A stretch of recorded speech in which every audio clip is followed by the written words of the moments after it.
Vamos então dar um mergulho aí nesse hipotálamo. Não se assustem com a imagem, coloquei bem coloridinha aí para poder ajudar a gente. Vocês vão conseguir entender isso aqui. Hipotálamo e o controle das funções vegetativas e endócrinas. Vamos dar uma olhadinha primeiro nas funções vegetativas e endócrinas. Se eu faço um corte mediano no encéfalo, e aqui está um corte mediano, e você está vendo uma vista medial. Está olhando assim. A gente vai ter aqui a região posterior, a região anterior do hipotálamo. Então aqui, região posterior ao tronco encefálico aqui, ó. E aqui, região anterior, essa região aqui. Nesse corte, o hipotálamo ele é dividido em 4 regiões. A região mamilar, também conhecida como região posterior, a região tuberal, também conhecida como região intermédia, a região supraóptica em verde, também conhecido como região rostral, e a região pré-óptica. Aqui a imagem do Tortora destaca aí alguns núcleos da região mamilar, o núcleo hipotalâmico posterior e o corpo mamilar. Na região tuberal, região intermédia, destaca o núcleo dorsomedial, destaca o núcleo ventromedial e o famoso núcleo arqueado. Na região supraóptica, também conhecido como rostral, tem o núcleo paraventricular, o núcleo anterior do hipotálamo, o núcleo supraóptico e o núcleo supraquiasmático. Lembra lá das vias da visão? A gente não tem lá o quiasma óptico, aquele cruzamento das fibras? Por isso que esse aqui é supraquiasmático, está acima do quiasma óptico, supraóptico. E a região pré-óptica, a gente tem o núcleo pré-óptico lateral e o núcleo pré-óptico medial. São os principais núcleos destacados pelo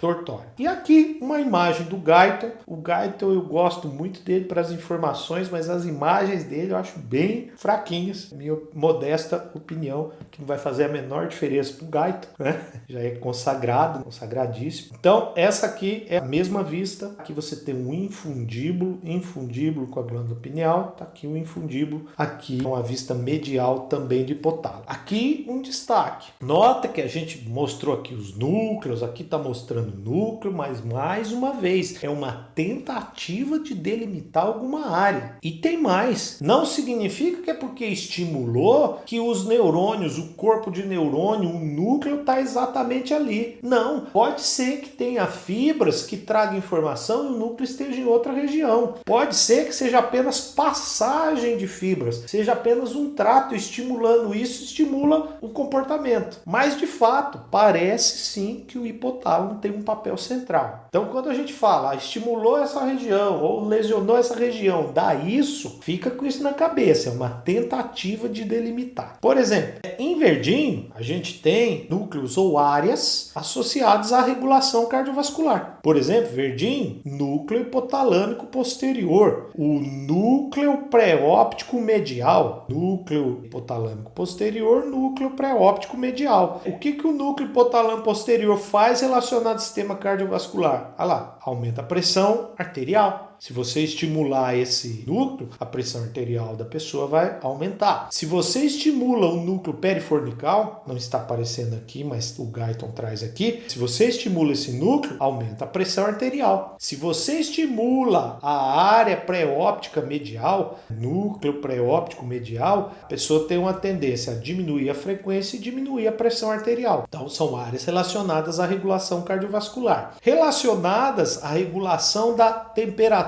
corporal. Temperatura corporal azulzinho, por exemplo, as áreas hipotalâmico posterior e pré-óptica posterior. Aqui regula a temperatura corporal. Como? Se você estimular essa área, a pessoa fica mais ofegante.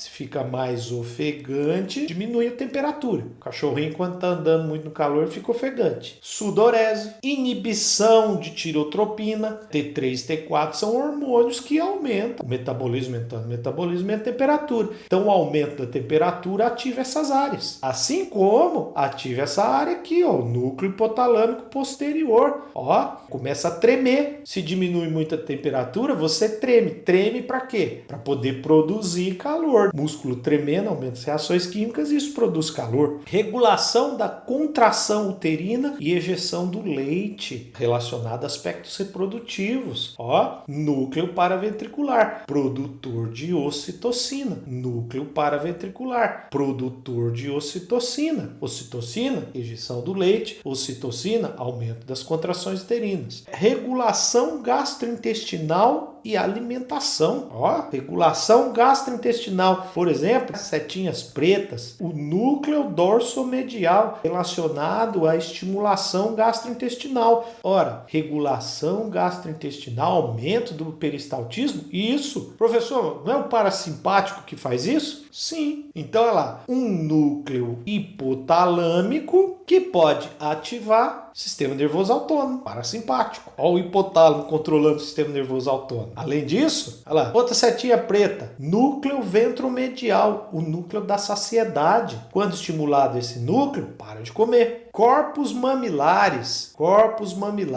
relacionado a reflexo de alimentação, reflexo como deglutição, reflexo como lamber os lábios, reflexos relacionados à alimentação. E aqui, a área hipotalâmica lateral, você não vai ver, não está mostrando essa área, por quê? Porque essa aqui é uma vista medial, né? Então você está vendo medial, você não está vendo lateral. Relacionado com fome, a área da fome aí, a área hipotalâmica lateral. Tem gente que tem sempre ativa essa área. Regulação da água, setinha vermelha, por exemplo, núcleo supraóptico. Vamos falar desse núcleo lá em sistema urinário, sistema cardiovascular. É o núcleo que produz ADH, hormônio antidiurético. É um hormônio que mantém água no corpo. E também regulação da água, o núcleo paraventricular, ele tem também uma produção de ADH, mas o principal núcleo produtor de ADH é o núcleo supraóptico. E aqui não está mostrado nenhuma seta, porque são várias áreas. Regulação da secreção de hormônios pela hipófise anterior. Então, várias áreas hipotalâmicas estão relacionadas com a secreção de hormônios pela hipófise anterior. Nós vamos ver isso aqui com detalhes em sistema endócrino.